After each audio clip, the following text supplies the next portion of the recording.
I will confess it at once. 4 women invited me upstairs. Yes, 4 at once.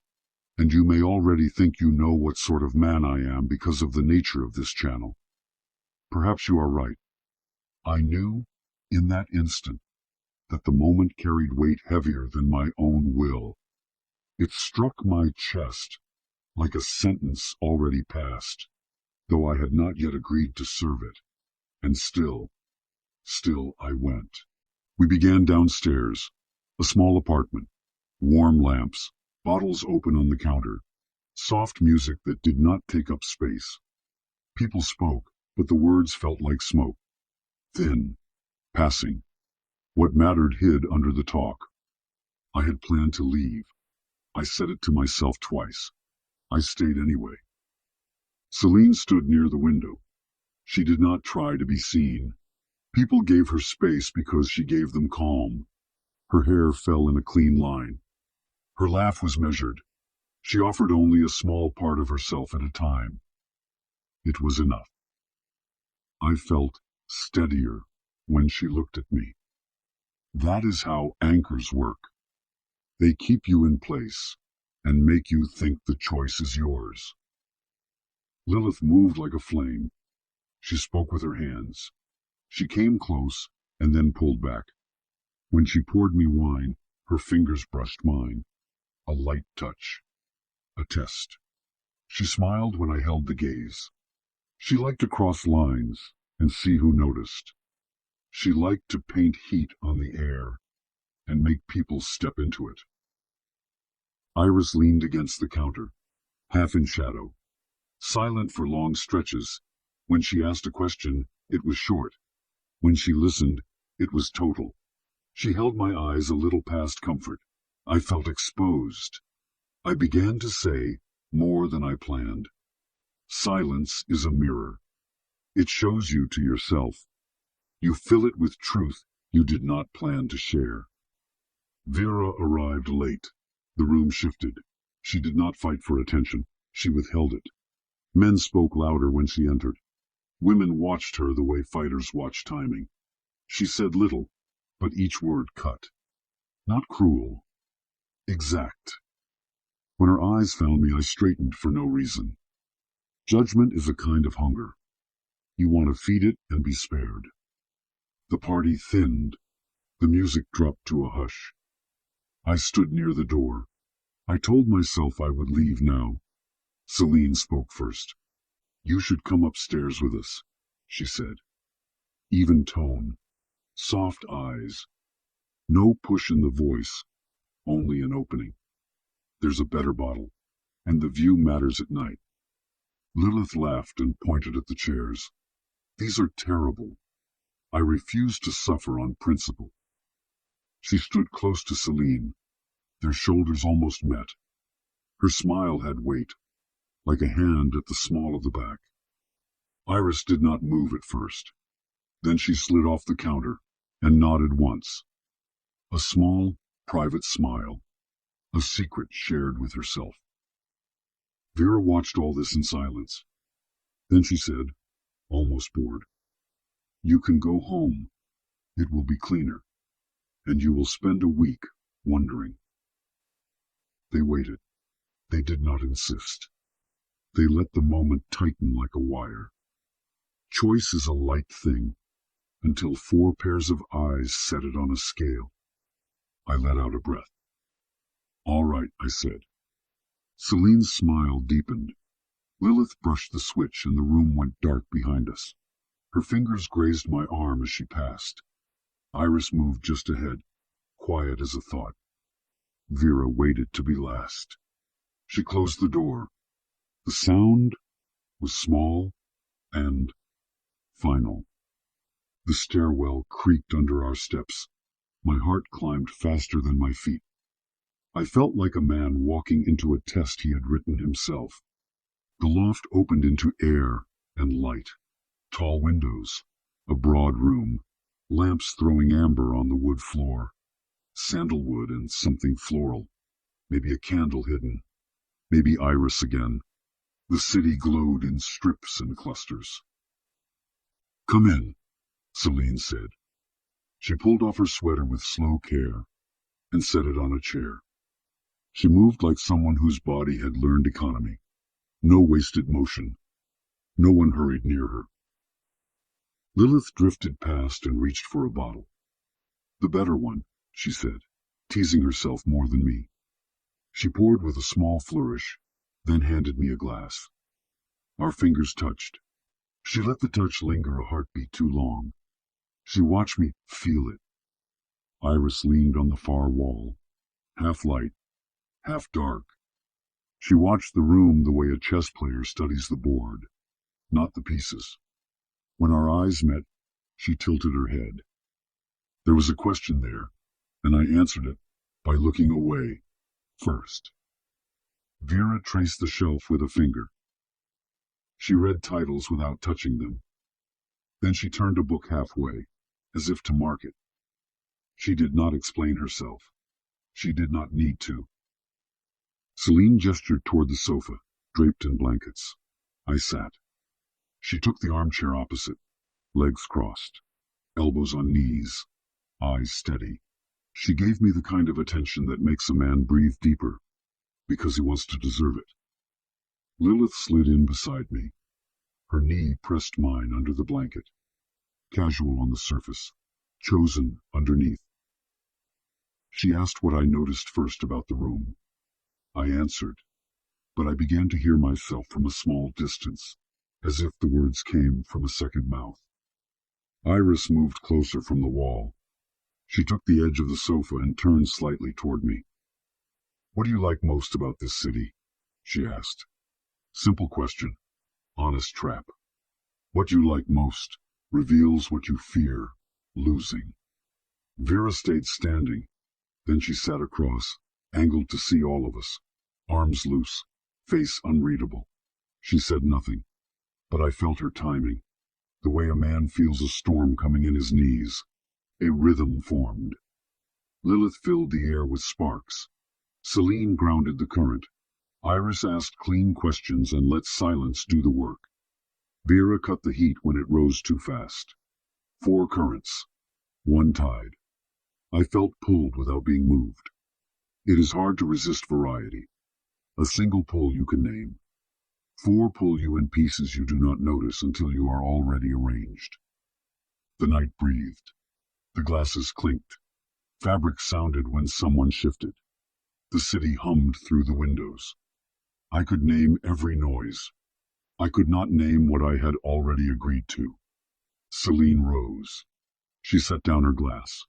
She smoothed her blouse. Come see the view, she said. She did not command. She did not plead. She made the obvious feel necessary. I followed. The balcony air was cool and exact, streets below like veins, the building lights like scattered coins. Celine stood close. Her hand hovered at my back and then landed, light as a leaf. The touch steadied me more than the rail. Lilith came out with a blanket. It's colder than it looks, she said. She set the blanket over my shoulders and drew it in at the front with both hands. Her fingers pressed warmth into my sleeves. I felt a slow line of heat where she had been. Iris took the doorway, arms folded, her body in violet from the lamp behind her. She watched Celine's hand at my back. She watched Lilith's hands at my chest. She watched my face the way a diver watches bubbles to see how deep the water truly is. Vera leaned beside her. She was a shadow with eyes. She did not come closer. She did not retreat. She let the distance speak for her. It said, "Earn it." None of us talked for a moment. The city carried faint horns and a few voices, distant as ghosts. Celine's fingers pressed slightly at my back. Lilith's shoulder rested into mine. Iris tilted her head like a question mark. Vera's eyes cut through it all and pinned me in place. "You look caught," Iris said. Soft voice. No judgment. Only a diagnosis. I exhaled. I felt the smallest panic. A thin line. Not fear of them. Fear of myself. I knew I was not choosing one. I was letting four decide the shape I would take. We went back inside. The room felt warmer. The lamplight seemed lower, though I hadn't seen anyone touch it. The city noise faded to a hum under the floorboards. Lilith took the couch again and patted the space. I sat. The blanket slid over us both. Our knees found each other under it and stayed. She leaned her head against my arm and did not ask permission. Celine poured another round. When she handed me my glass, her fingers lingered on mine a little too long. Her eyes met mine, calm, knowing. She set her glass down and sat across from me again. She looked like a woman who had already forgiven me for something I hadn't done yet. Iris sat on my other side, close, her thigh against mine. She folded one leg under her and angled toward me. She did not try to fill the silence. She let me hear my own breathing. In that quiet, I told myself the truth. I do not usually let people this close. I do not usually want to. Vera chose a chair where she could see everything. She rested her chin on her hand. She watched me answer Iris's last question without speaking a word herself. Her silence said more than any line could.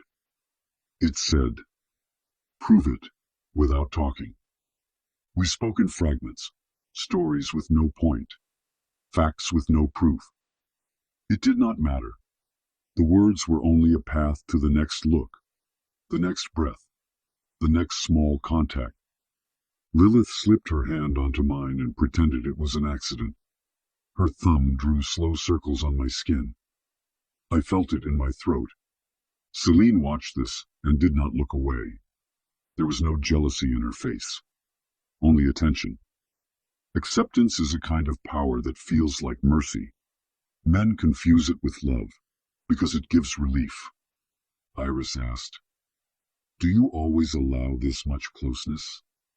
I shook my head. "Not usually," I said. The words fell out of me like coins I hadn't wanted to spend. Her mouth moved into the smallest smile.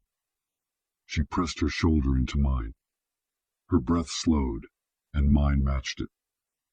Vera sighed, not loud, enough to mark the line.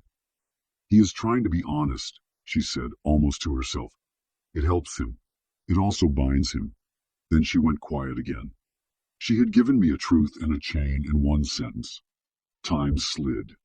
The room settled. The glasses waited on the table like patient witnesses. Celine leaned forward. "You know this is not ordinary," she said.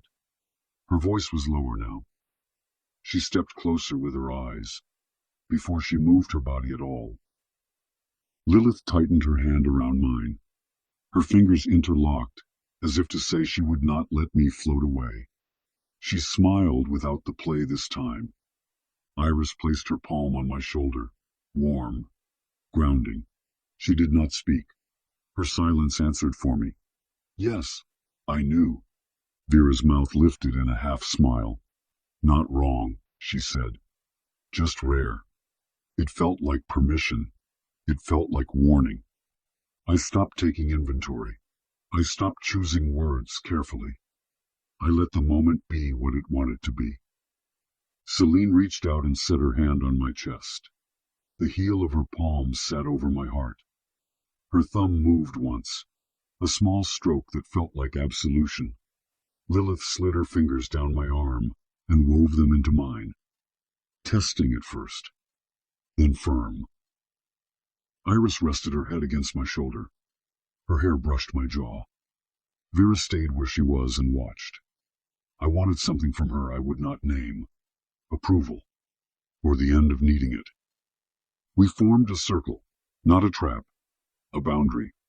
There was safety in it and heat inside the safety. Each woman different, each presence distinct. Yet the four made one field. I stood in it and felt both powerful and pinned. I looked at Celine first. She met my eyes without blinking. Calm, clear, certain. There was no question in her gaze, only acclaim. Lilith tilted her face up. She squeezed my hand once, quick and sure. She had stopped testing. She had decided. Iris looked up at me from my shoulder. Her eyes were soft and unafraid. She did not ask me to promise anything. She made me want to anyway. Vera held me in place with a look. The smirk was gone. What replaced it I still cannot name. Mercy, maybe. Or a kind of respect, given only after an invisible line has been crossed without flinching. The city outside kept its work. Cars moved. Lights changed. None of it mattered. The world had shrunk to 4 women, a man, and the space made between them. We did not name it. We did not swear to it. The understanding stood on its own feet. Unconventional, unlikely, undeniable. I felt a small shame in my gut. I also felt relief. A man wants freedom. He also wants to hand it to someone who will keep it safer than he can. Dostoevsky would call this a weakness. He would not be wrong. Celine's thumb brushed my chest again, and then stopped. Lilith's fingers pressed into my palm, and then softened. Iris exhaled against my shoulder. Vera leaned back, as if a small verdict had been reached. "This is the beginning," Iris whispered. Vera nodded once. The door stayed closed. The night held its breath. I knew I would not walk away from this.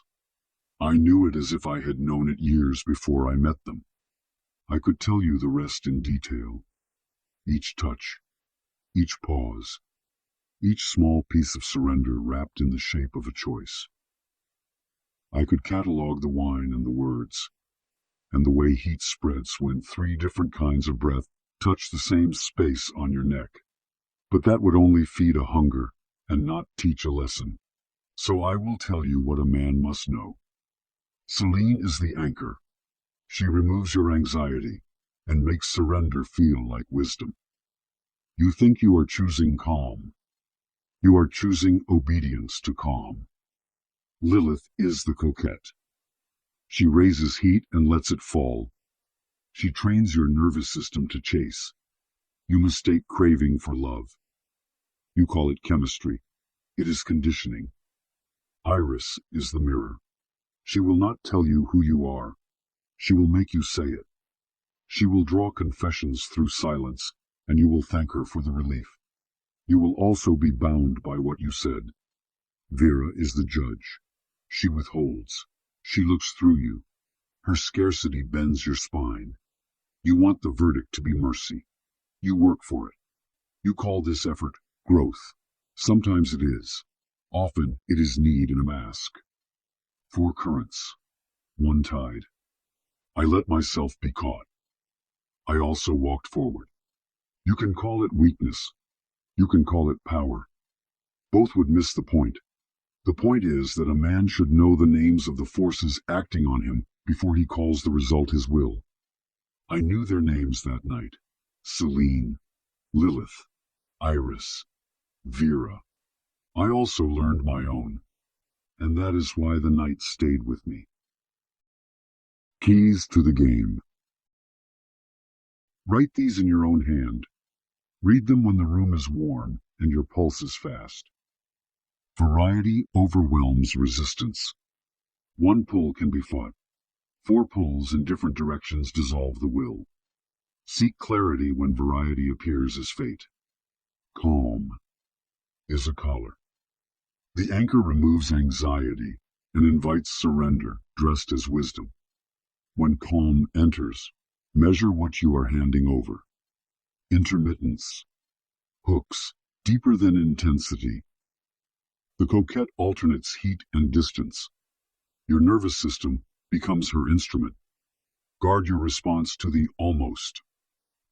Silence. Extracts. Confession. The mirror's quiet is not absence. It is a blade. Speak slowly in the presence of the silent. Ask yourself who you are trying to convince. Scarcity creates devotion. The judge withholds, and you labor for a verdict. Before you work, decide if her approval profits your soul or only your pride.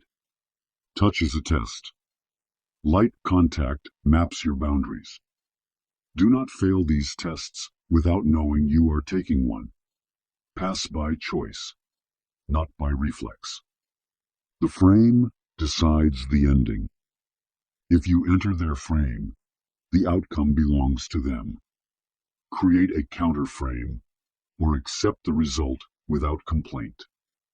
Confusion lowers guard. Contrasts, warmth and distance, talk and quiet, mercy and judgment create fog. Do not make vows in fog. Name the archetype. Name the trap. Anchor, coquette, mirror, judge. When you can name the role, you can name the game. After that, you play or abstain with eyes open. Never confuse relief with love. Relief feels like safety. Safety feels like destiny. Test it with time and solitude. If it fades in silence, it was not love. It was anesthesia. Desire is a contract. When you sign with your body, your mind follows. Read before you touch. Touch before you swear. Swear rarely. Leave before you beg. If judgment becomes worship, step back. Dignity is a currency. Spend it slowly. Own your choice. If you stay, say, I stayed. If you leave, say, I left. Weak men blame the weather. Strong men read the sky. Do not teach what you have not mastered.